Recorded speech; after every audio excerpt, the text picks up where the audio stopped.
యువత మాదక ద్రవ్యాలకు బానిసై బంగారు భవిష్యత్తును నాశనం చేసుకోవద్దని ప్రకాశం జిల్లా కలెక్టర్ శ్రీమతి ఏ తమీం అన్సారియా చెప్పారు. క్యాన్సర్ పై అవగాహన, మాదక ద్రవ్యాల నివారణపై రైస్ కృష్ణసాయి ఇంజనీరింగ్ కళాశాల టేక్బుల్ సంస్థ సంయుక్త ఆధ్వర్యంలో ఒంగోలు నగరంలో మర్దాన్ 5K రన్ 2025 ను నిర్వహించారు. స్థానిక మినీ స్టేడియం వద్ద ప్రారంభమైన ఈ పరుగు మిర్యాలపాలెం వద్ద యూటర్న్ తీసుకొని తిరిగి మినీ స్టేడియం వద్ద ముగిసింది. ఈ పరుగులో మొదటి 3 స్థానాల్లో నిలిచిన పురుషులు మరియు మహిళల విజేతలకు మొదటి బహుమతి 20,000, రెండవ బహుమతి 15,000 మరియు తృతీయ బహుమతి 10,000 రూపాయలను జిల్లా కలెక్టర్ శ్రీమతి ఏ తమీం అన్సారియా, జిల్లా SP AR Damodar, Ongole MLA Damacharla Janardhan Rao, Santhanuthalapadu MLA BN Vijay Kumar అందజేశారు.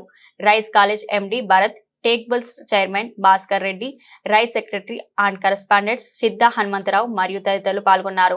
ఈ సందర్భంగా కలెక్టర్ మాట్లాడుతూ క్యాన్సర్ వ్యాధిపై అవగాహనతో పాటు మాదక ద్రవ్యాల వినియోగం వలన కలిగే అనార్థాలపై ప్రతి ఒక్కరూ అవగాహన పెంచుకోవాలన్నారు. ఈ దిశగా ర్యాలీ ఏర్పాటు చేసిన నిర్వాహకులను, ఇందులో పాల్గొన్న యువతను కలెక్టర్ అభినందించారు. ఎస్పీ మాట్లాడుతూ క్షణకాలం సంతోషం కోసం డ్రగ్స్, గంజాయి, ఇతర మాదక ద్రవ్యాలకు బానిసలై నూరేళ్ల జీవితంలోని వెలుగును దూరం చేసుకోవద్దన్నారు.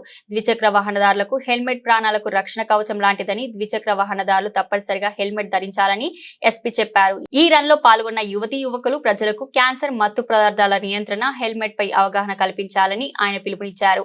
ఒంగోలు శాసనసభ్యులు మాట్లాడుతూ సరైన ఆహారపు అలవాట్ల ద్వారా ఆరోగ్యాన్ని కాపాడుకోవచ్చని అన్నారు.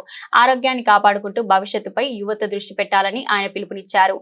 సంతనూతలపాడు శాసనసభ్యులు మాట్లాడుతూ నేటి యువత ఎక్కువగా ఒత్తిడికి లోనవుతుందని, దీన్ని అధిగమించేందుకు సరైన జీవన శైలిని అలవర్చుకోవాలని, డ్రగ్స్ కు దూరంగా ఉండాలని చెప్పారు. ఈ కార్యక్రమంలో ASP K Nageswararao, Ongole DSP R Srinivasarao, ఇతర అధికారులు, ప్రజాప్రతినిధులు పాల్గొన్నారు.